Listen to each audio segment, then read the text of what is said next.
અતરફ વાત મહારાષ્ટ્રની મહારાષ્ટ્રમાં મુખ્યમંત્રી પદનો મામલો ભારે ગોંચમાં પડ્યો છે। ભાજપની બહુમતી બાદ પણ ખુરશી માટે કાલાવાલા ભારતીય જનતા પાર્ટીએ કરવા પડી રહ્યા છે, કારણ કે એક તરફ એકનાથ શિંદે માનતા નથી અને અજીત પવારને પણ આપવું તે પોસાય તેમ નથી। દેવેન્દ્ર ફડણવીસને તાબડતોબ દિલ્હી બોલાવવામાં આવ્યા છે।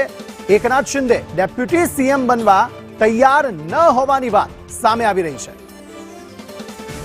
સહયોગી કૃષ્ણા અમારી સાથે જોડાયા છે આ અંગે વધુ વાતચીત કરવા માટે। કૃષ્ણા, આ કેટલીક બાબતો પહેલાથી નક્કી હતી કે જેની સૌથી વધારે સીટો આવશે તેને મુખ્યમંત્રીનું પદ મળશે, પરંતુ હવે અહીંયા આખી બાજી અલગ જોવા મળી રહી છે। એકનાથ શિંદે કહી રહ્યા છે કે હું ડેપ્યુટી સીએમ નહીં બની શકું।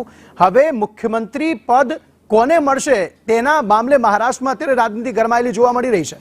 જી બિલકુલ અંકિત, એકનાથ શિંદે પોતે તો એવું નથી કહી રહ્યા કે હું ડેપ્યુટી સીએમ નહીં બનું, પરંતુ હા એના સમર્થકો તરફથી આ વાત મૂકવામાં આવી રહી છે કે એકનાથ શિંદેના નેતૃત્વમાં જ મહારાષ્ટ્રમાં આ ચૂંટણી લડાઈ હતી અને સૌથી વધારે મહાયુતિની આ બેઠકો મળી છે। એની પાછળનું કારણ પણ એકનાથ શિંદે છે। સંજય શિરસાટ કે જેઓ શિંદે જૂથના નેતા છે, પ્રવક્તા છે, તેમના તરફથી આ વાત મૂકવામાં આવી છે। તેમનું એવું કહેવું છે, ઘણી બધી જગ્યાએ આપણે ગઈકાલે પણ જોયું હતું કે એકનાથ હે તો સેફ એવા પણ સૂત્રો અને નારા લગાવવામાં આવ્યા હતા। એટલે આ એક મુદ્દો છે કે જે શિંદે જૂથ તરફથી મૂકવામાં આવ્યો છે। મહારાષ્ટ્ર માટે એવું કહેવાય છે કે મહારાષ્ટ્રમાં રાજનીતિ, અસલી રાજનીતિની શરૂઆત પરિણામ આવ્યા પછી જ થાય છે અને ગઈ વખતે પણ જોયું હતું। જો કે ગત વખત કરતા આ વખતે ચિત્ર થોડું જુદું છે, કારણ કે એક ગઠબંધનને સ્પષ્ટ જનાદેશ મળી ચૂક્યો છે, પરંતુ તેમ છતાં અજીત પવારને કોઈ વાંધો નથી, કારણ કે એ વધારે પ્રેશર ટેકનિક અપનાવી શકે એમ છે નહીં। માત્ર 41 બેઠકો જીત્યા છે એટલે એમને તો કોઈ વાંધો નથી, પરંતુ શિંદે જૂથ અને દેવેન્દ્ર ફડણવીસના સમર્થકો વચ્ચે આ જે રીતે આપણે જોઈ રહ્યા છીએ કે આ થઈ રહ્યું છે ઘર્ષણ, શાબ્દિક ઘર્ષણ થઈ રહ્યું છે, કારણ કે શિંદે જૂથના અલગ અલગ નેતાઓ, ગઈકાલે આપણે જોયું હતું કે શીતલ મહાત્રે દ્વારા પણ એવું કહેવામાં આવ્યું હતું કે શિંદેને મુખ્યમંત્રી બનાવવા જોઈએ અને તો આવનારી સ્થાનિક સ્વરાજ્યની ચૂંટણીમાં પણ મહાયુતિને ફાયદો થશે। અને હવે આ નિવેદન આવ્યું છે એ સંજય શિરસાટ દ્વારા। તેમણે કહ્યું કે ડેપ્યુટી સીએમનું પદ અમને મંજૂર નથી।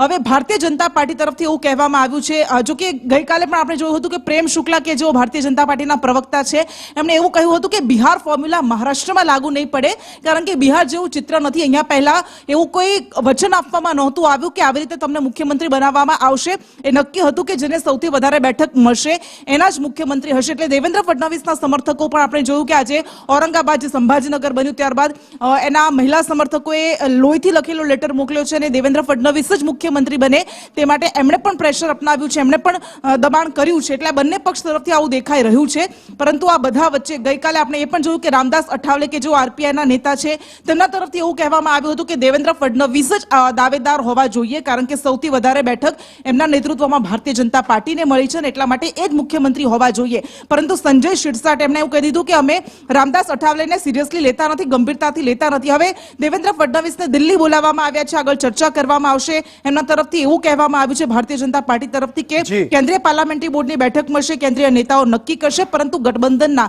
સાથી પક્ષોને પણ અમે વિશ્વાસમાં લઈશું અને ત્યારબાદ જ નિર્ણય કરીશું। પરંતુ હજુ પણ આ પેચ ફસાય તો એમાં કોઈ નવાઈ નહીં રહે અંકિત, કારણ કે હજુ આગળ મુખ્યમંત્રી પદની વાત પતે ત્યારબાદ કાઉન્સિલ ઓફ મિનિસ્ટર્સમાં પણ કેટલા લોકોને સ્થાન આપવું જોઈએ, કયા પક્ષમાંથી, એને લઈને પણ મામલો ફસાઈ શકે છે, પેચ ફસાઈ શકે છે। જી આભાર સમગ્ર માહિતી આપવા માટે। તો જોવાનું રહેશે કે આખરે મુખ્યમંત્રી કોણ બને છે અને ત્યારબાદ મંત્રીમંડળમાં કેટલા અને કોને કોને સ્થાન આપવામાં આવે।